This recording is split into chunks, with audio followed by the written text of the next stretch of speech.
Aloha mai kako, a Kamomita curtain call from a distance, a program of reviews, previews, interviews, and features of and or with the great art and artists on Maui and beyond.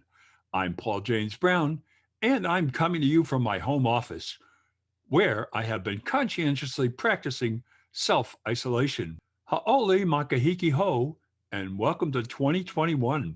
2020, that is the shorthand for perfect vision. It's also the year we will all remember, and one that will go down in history as one of the most consequential. From the election, which, depending upon your political persuasion, either demonstrated the strength or undermined one's trust in and of our electoral system, the pandemic, which, depending on your political persuasion, caused us to care about each other and do what was necessary to curb the spread of the virus, or feel this was all a plot to defeat Trump, destroy the economy, and take away one's constitutional rights, to Black Lives Matter, where Americans overwhelmingly stood up against racism. It has been quite a year. When we look back to the performing arts, we see a season that lasted a little more than 2.5 months. In that time, Pro Arts produced 2 shows, Maui on Stage 1, and Seabury and King K each did 1. Since March, we haven't seen a live performance in a theater with live humans sitting with each other, having a collective aesthetic experience, and it is not clear when that activity will resume. We hope in the fall, but there is no guarantee.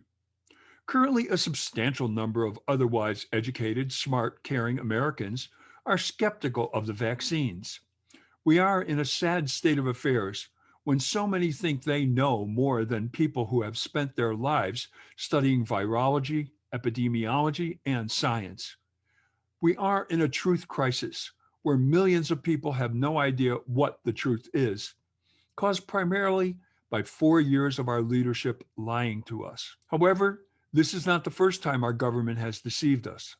The outgoing occupant of 1600 Pennsylvania Avenue is merely the most obvious and blatant example. To solve the problem, many performing arts organizations turned to live streaming and virtual performances. MAPPA did a marvelous live stream production of Songs for the New World, and Pro Arts put on a cavalcade of virtual performances that were extremely high-quality programs.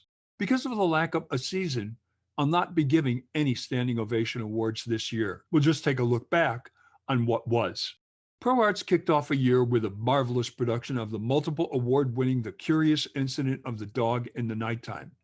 About that production, I said, Pro Arts production of Simon Stevens' adaptation of Mark Haddon's novel, The Curious Incident of the Dog in the Nighttime, which won the top prizes from the Tonys, Olivier's, Drama Desk, and Outer Circle critics, is a transcendental theatrical experience with breathtaking performances by a gaggle of newcomers and Maui veterans, production values somewhere in the exosphere, and technical wizardry in lights, sound, and video imagery that changes my usual moniker for Pro Arts to Broadway quality in off-Broadway setting.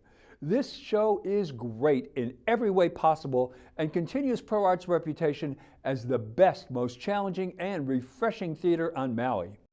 Micah Oberg plays Christopher Boone, and he is performing a feat of excellence that everyone has to see. He is on for the entire show, which is the fastest 150 minutes in theatrical history, and carries virtually every one of the 61 scenes.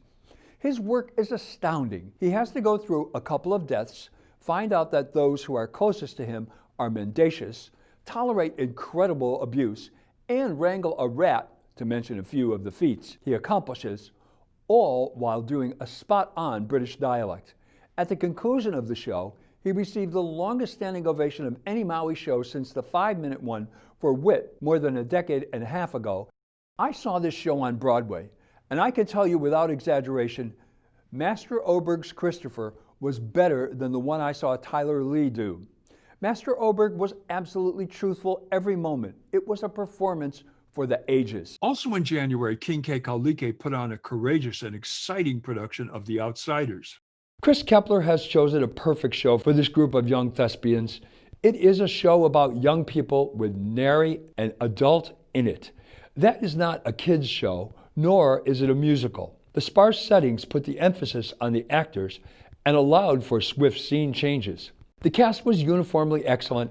Chris Kepler, along with his assistant director, Micah Oberg, have given us a play that challenges the audience. And it would be like watching two trains on collision course from a hill and not being able to do anything about it in lesser hands. But they have brought us into this, embraced us, wiped our tears, and let us know it's going to be all right. Then in March, as the virus was beginning to be taken seriously, ProArts produced the Olivier Prize-winning farce Out of Order. Production of the 1990 Olivier winner for Best Comedy, Out of Order by Ray Cooney. We can all use a good laugh, especially now, and this sharp, crisp, timely gem directed with precision by David Ballou has several gut-splitting moments, marvelous characters, and delivers one of the best nights of theater of the year. The final live performance I saw was at Seabury Hall, and that was the excellent production of Piece of My Heart about women nurses during and after the Vietnam War. It was Marsha Kelly's debut as the upper school drama director, and she did excellent work, which bodes well for the future of Seabury's outstanding theater program. Unfortunately, we were in the throes of the pandemic, and Akaku stopped in-studio recording and closed their lab until May, so I do not have a video or review of that show. In the fall, ProArts came up with a great idea for virtual performances. ProArts, under the more than able direction of Maui's answer to a cross between a perpetual motion machine and a Tony Academy Award-winning performer and cultural center, Lynn McEwen, together with her board, have come up with ProArts Online, an outstanding series of eclectic, affordable virtual programming for every taste. They kicked off in the beginning of October with the internationally renowned Russian cellist Georgy Gusev. Full disclosure, I am his agent and therefore cannot review his show. After that, Chino LaForge is back on Maui and held forth with some great comedy. Then Joey Yasha Taylor gave us Creation, an exceptional show of aerial choreography, accompanied by a swinging ensemble of Tom Lowe on keyboards and vocals, David Graber bass, Marcello Ignacio drums, and Mr. Gusev cello and Ms. Taylor on sax, flute, and vocals. And our Thanksgiving/Christmas present is Some Like It Hot, an evening with vocals by the incomparable Joy Renee, Marcus Johnson bass, and Sal Godinez on keyboards. The year finished off with MAPPA. MAPPA kicked off a new initiative, Uncommon Stages, New Theater for a New World. Their premiere is Jason Robert Brown's 1995 musical review, Songs for a New World. Many times, what is new is old again. Here is a live stream event that will remind those of a certain age of the golden age of television before videotape. Everything was live. This is truly a complex undertaking for a host of reasons. First of all, we are in a pandemic. How do we socially distance when it is necessary to be face-to-face and finger-to-finger? Enter, please, pardon the analogy, but he was on death's door last year, the resurrected David Johnston, whose vision has always been among the most innovative and adventurous among any directors. The problem, how to create intimacy while social distancing, how to perform safely without masks, how to move while protected around the stage, and what material will provide clarity while allowing for the actors to be lit without reflection on the surface of the material.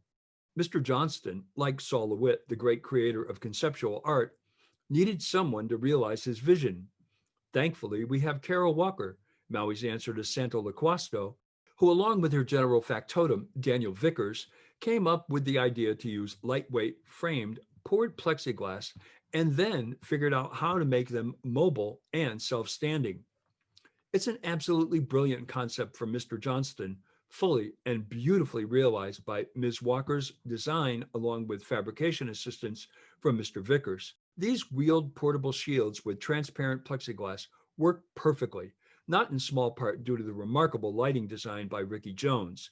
How Mr. Jones was able to light the actors without any distracting reflection is like trying to figure out how Harry Houdini escaped from the milk can filled with water. Suffice to say, the lighting is one of the many highlights, pun intended, of this wonderful show. As we enter 2021, it is still not clear when we will be back in our seats at the EAL or ProArts. If we are all good boys and girls and take the vaccine and the pandemic abates, it could be the fall of 2021. If not, Who knows if and when? Let's all cross our fingers when 2022 rolls around. We'll have Standing Ovation Awards once again. Well, that's Curtain Call from a Distance for this week. Thanks for tuning in. I'm Paul James Brown. Ha'oli makahiki ho.